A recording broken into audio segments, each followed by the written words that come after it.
রোহিঙ্গাদের মিয়ানমারে ফেরাতে ভারতকে নতুন প্রস্তাব। বাংলাদেশের দেশে ফিরে বললেন পররাষ্ট্রমন্ত্রী, নতুন কাউকেই ঢুকতে না দেওয়ার ঘোষণা।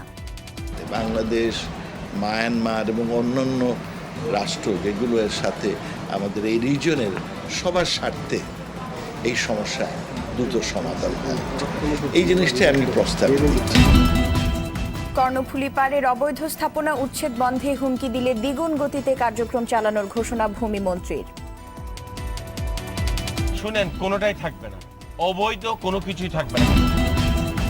উপজেলা নির্বাচনের প্রথম ধাপে আওয়ামী লীগের 87 চেয়ারম্যান প্রার্থীর নাম ঘোষণা। মনোনয়ন বোর্ডের সভায় দ্বিতীয় দফার জন্য 129 আসনের তালিকা চূড়ান্ত। এবং বাণিজ্য বন্ধে কোচিং সেন্টারগুলোতে নজরদারির পরামর্শ শিক্ষাবিদদের। মানসম্মত পাঠদান নিশ্চিতে মন্ত্রণালয়কে উদ্যোগী হবার আহ্বান।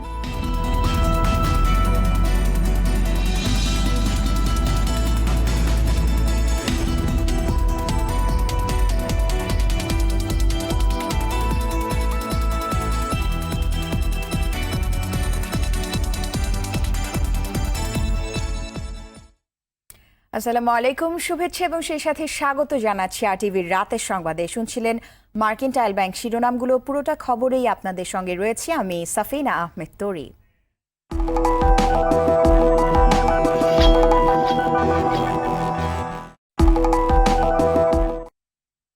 এবারে বিস্তারিত। রোহিঙ্গাদের নিজ দেশে ফেরত পাঠাতে সহায়তার জন্য ভারতকে নতুন প্রস্তাব দিয়েছে বাংলাদেশ। দিল্লি সফর শেষে দেশে ফিরে একথা জানান পররাষ্ট্রমন্ত্রী একে আব্দুল মোমেন। তিনি বলেন, নতুন করে আর কোনো রোহিঙ্গাকে বাংলাদেশে ঢুকতে দেয়া হবে না। এ সময় তিস্তা ইস্যুতে ঢাকা দিল্লির উপর আস্থা রাখতে চায় বলেও জানান পররাষ্ট্রমন্ত্রী। মুক্তা মাহমুদের রিপোর্টে রয়েছে বিস্তারিত।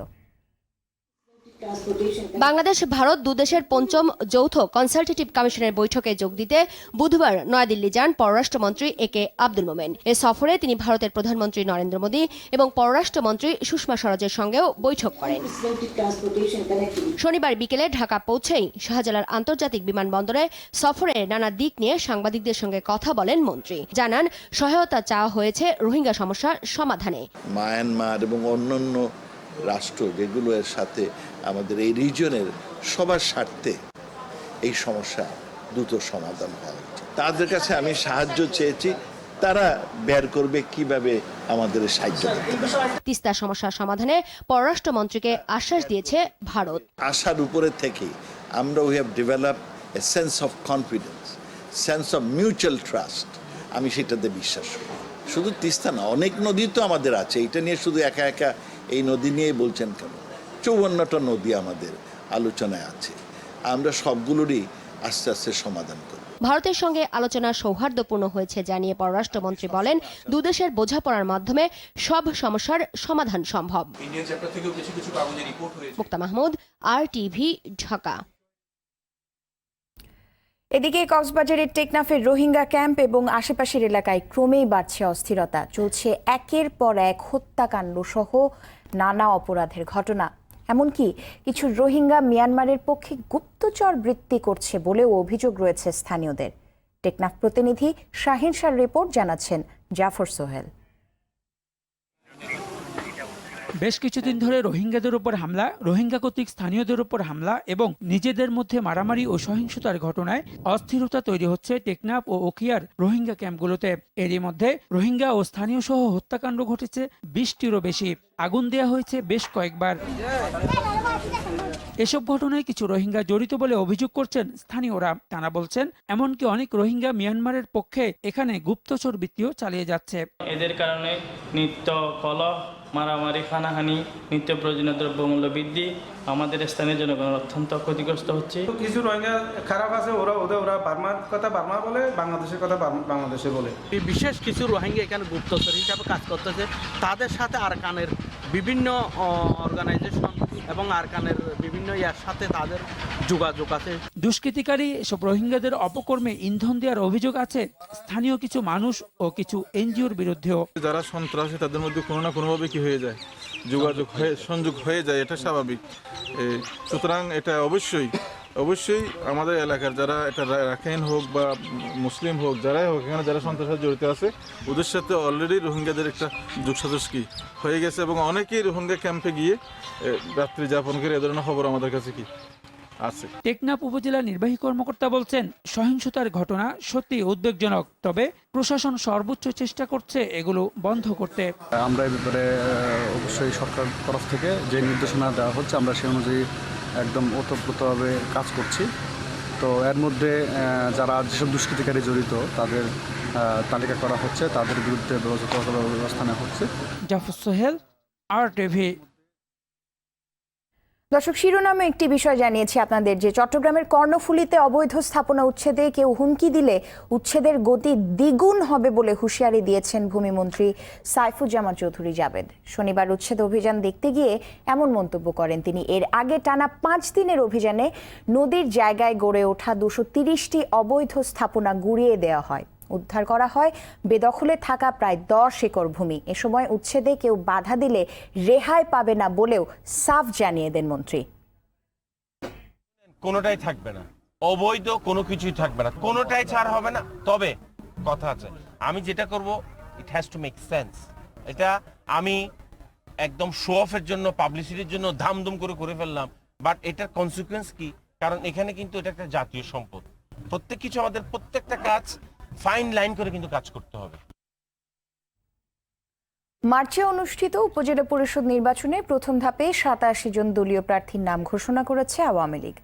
সকালে ধানমন্ডিতে আওয়ামী লীগ সভাপতির রাজনৈতিক কার্যালয়ে এক সংবাদ সম্মেলনে আনুষ্ঠানিকভাবে প্রার্থীদের নাম ঘোষণা করেন দলটির সাধারণ সম্পাদক ওবায়দুল কাদের।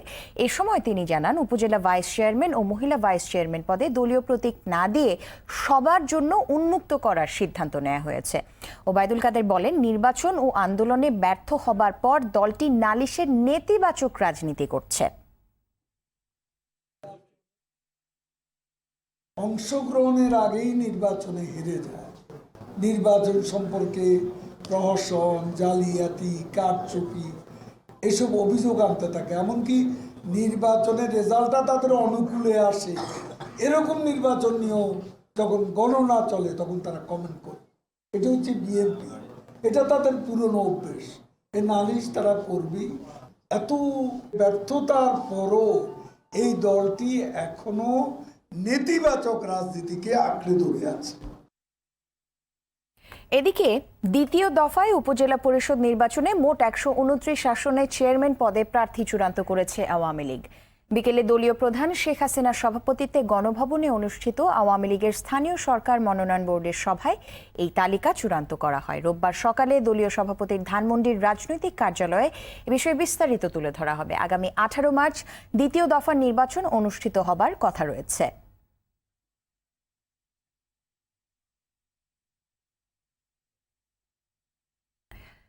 সরকার আদালতকে ব্যবহার করে খালেদা জিয়াকে জেলে আটকে রেখেছে বলে অভিযোগ করলেন গণস্বাস্থ্য কেন্দ্রের ট্রাস্টি ডক্টর জাফরুল্লাহ চৌধুরী। সকালে জাতীয় প্রেস ক্লাবের সামনে বাংলাদেশ জাতীয় মানবাধিকার পরিষদের মানববন্ধনে এমন অভিযোগ করেন তিনি। বলেন, সভা সেমিনার করে লাভ হবে না, রাজপথের আন্দোলনের মাধ্যমেই খালেদা জিয়াকে মুক্ত করতে হবে। দেশের বর্তমান পরিস্থিতির জন্য আন্তর্জাতিক ষড়যন্ত্র আছে বলেও মন্তব্য করেন ডক্টর জাফরুল্লাহ।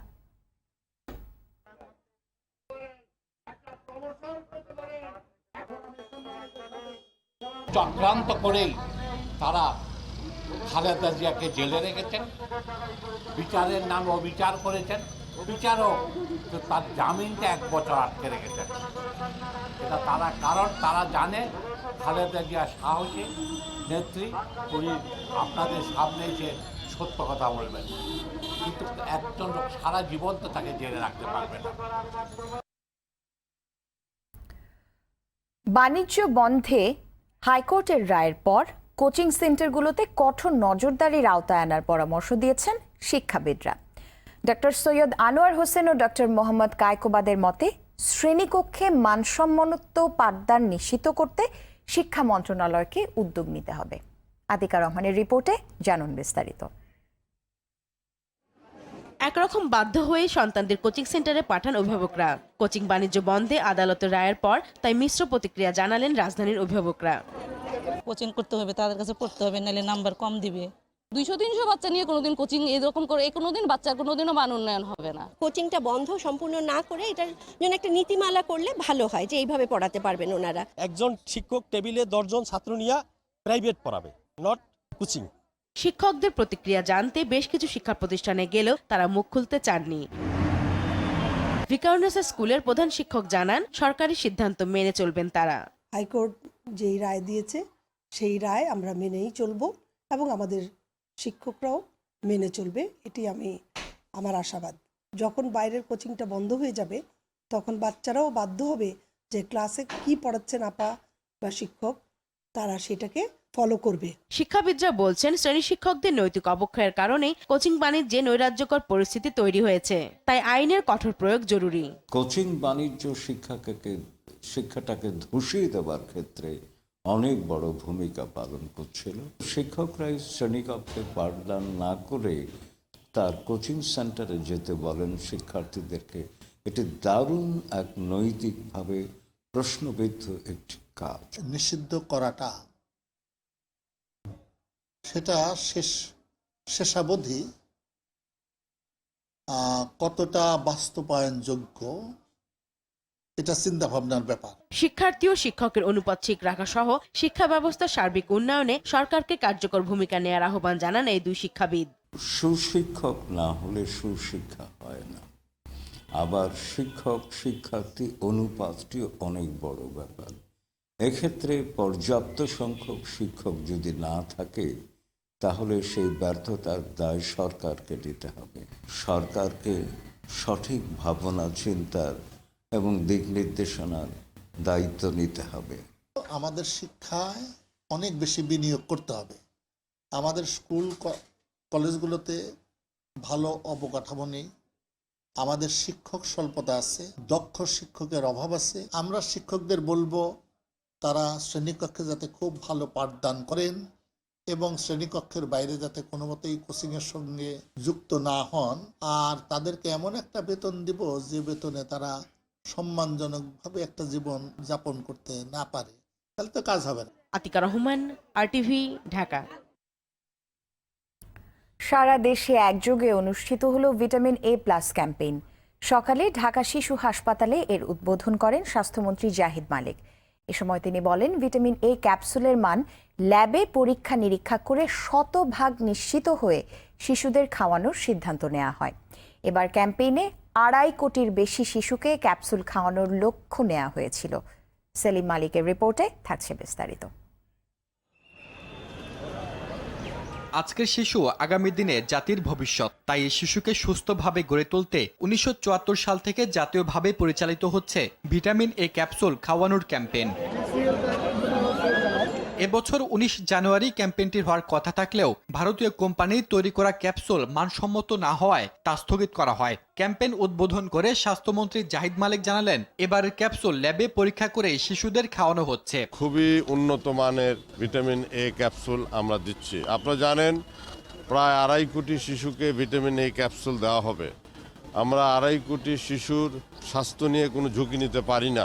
স্বাস্থ্যকর্মীরা জানালেন, বেশ ভালো সাড়া পাচ্ছেন তারা। সারা ভালো, তবে মা বাবারা এখন যেগুলো আসতেছে সবাই আগ্রহী, সবাই আগ্রহের সাথে বাচ্চাদের সে ক্যাপসুল খাওয়াচ্ছে। শিশু স্বাস্থ্য নিয়ে সচেতন বাবা মায়েরাও। ভিটামিন A ক্যাপসুল খাওয়ালে বাচ্চাদের রাতকানা রোগ থেকে রক্ষা পায়। ভিটামিন এর অভাবে অনেক সমস্যা হয়, আর সেটা যাতে ভবিষ্যতে না হয় এজন্য বাচ্চাকে নিয়ে আসছি। ঢাকার মতোই চট্টগ্রাম, খুলনা, কুমিল্লা সহ সারা দেশে উৎসব মুখর পরিবেশে শিশুদের এই ক্যাপসুল খাওয়ানো হয়। সকাল 8টায় শুরু হয়ে ক্যাম্পেইন চলে বিকাল 4টা পর্যন্ত। সেলিম মালিক, RTV, ঢাকা।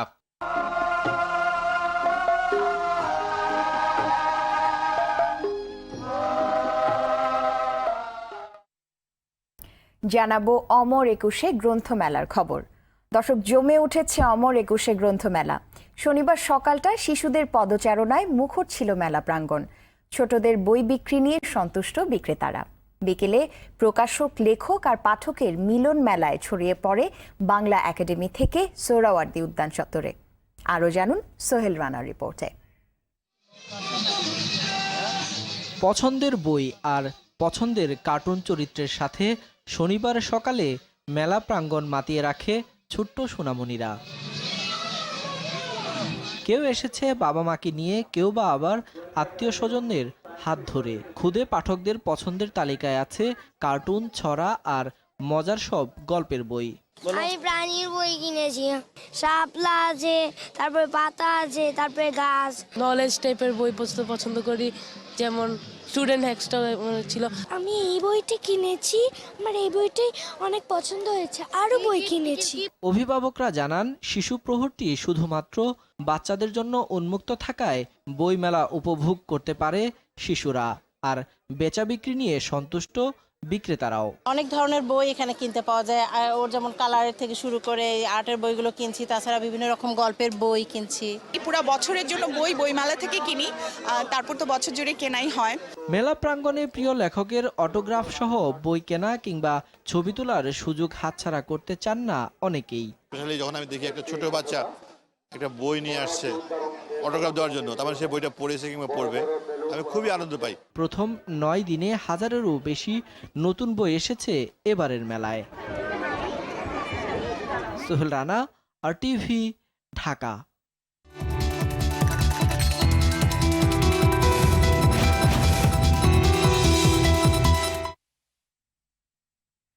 মধুমতি ব্যাংক বাণিজ্য সংবাদে বাণিজ্য মেলার খবর।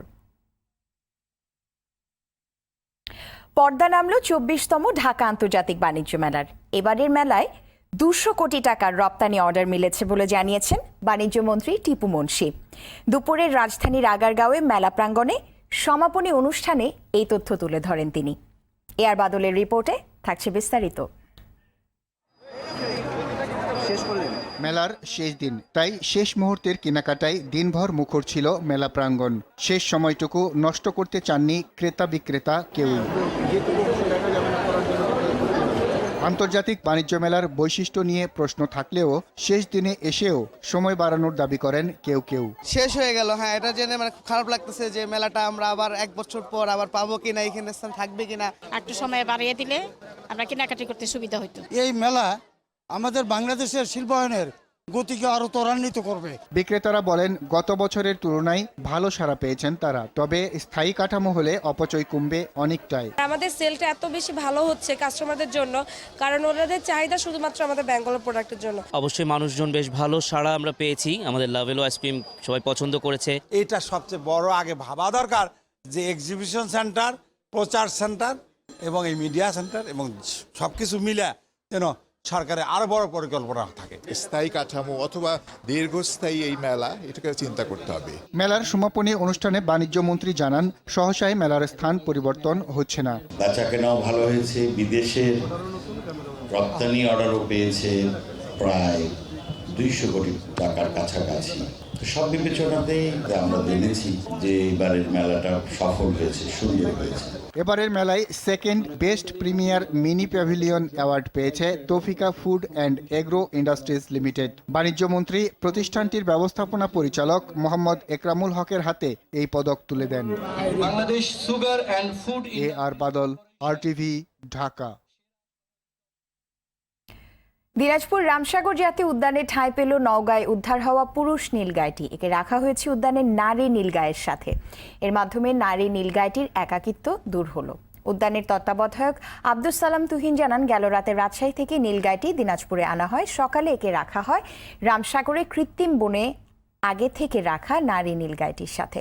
নতুন জায়গায় আসার কারণে পুরুষ নীলগাইটি মানুষের সামনে খুব বেশি আসছে না, তবে কিছুদিনের মধ্যে চলাফেরা স্বাভাবিক হবে বলে আশা করছেন তিনি। এদিকে যুগল নীলগাই দেখতে ভিড় করছেন দর্শনার্থীরা।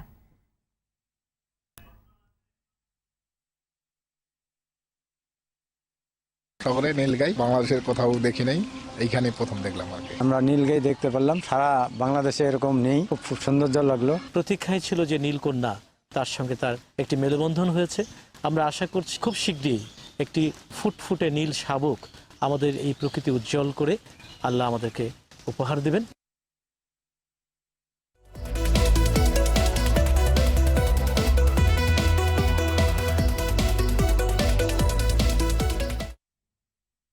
কেমন খেলা সংবাদে শুরুতেই ক্রিকেট। আঙ্গুলের ইনজুরির কারণে ওয়ানডে সিরিজ খেলতে নিউজিল্যান্ডে যাচ্ছে না সাকিব আল হাসান।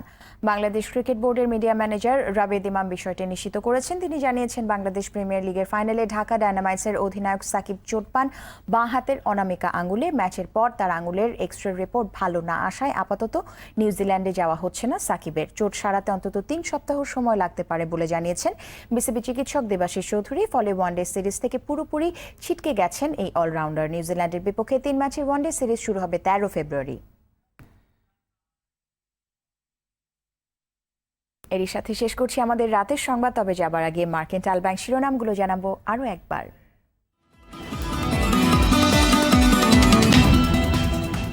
রোহিঙ্গাদের মিয়ানমারে ফেরাতে ভারতকে নতুন প্রস্তাব। বাংলাদেশের দেশে ফিরে বললেন পররাষ্ট্রমন্ত্রী, নতুন কাউকেই ঢুকতে না দেওয়ার ঘোষণা। কর্ণফুলী পাড়ের অবৈধ স্থাপনা উচ্ছেদ বন্ধে হুমকি দিলে দ্বিগুণ গতিতে কার্যক্রম চালানোর ঘোষণা ভূমিমন্ত্রীর। উপজেলা নির্বাচনের প্রথম ধাপে আওয়ামী লীগের 87 চেয়ারম্যান প্রার্থীর নাম ঘোষণা। মনোনয়ন বোর্ডের সভায় দ্বিতীয় দফার জন্য 129 আসনের তালিকা চূড়ান্ত। এবং বাণিজ্য বন্ধে কোচিং সেন্টারগুলোতে নজরদারির পরামর্শ শিক্ষাবিদদের। মানসম্পন্ন পাঠদান নিশ্চিতে মন্ত্রণালয়কে উদ্যোগী হবার আহ্বান। দর্শক, রাতের সংবাদ এ পর্যন্তই। আরটিভি সবশেষ সংবাদ জানতে যে কোনো মোবাইল ফোন থেকে 24141 নম্বরে ডায়াল করুন। আর মোবাইল ফোনে সংবাদ দেখতে অ্যাপ স্টোর, গুগল প্লে বা উইন্ডোজ স্টোর থেকে ডাউনলোড করুন আরটিভি অ্যাপস। এছাড়াও তাৎক্ষণিক ও বিনোদন সংবাদ জানতে বিশ্বের যে কোনো প্রান্ত থেকে ভিজিট করুন facebook.com/RTV online এবং youtube.com/RTV Digitals। এতক্ষণ সঙ্গে থাকার জন্য অসংখ্য ধন্যবাদ।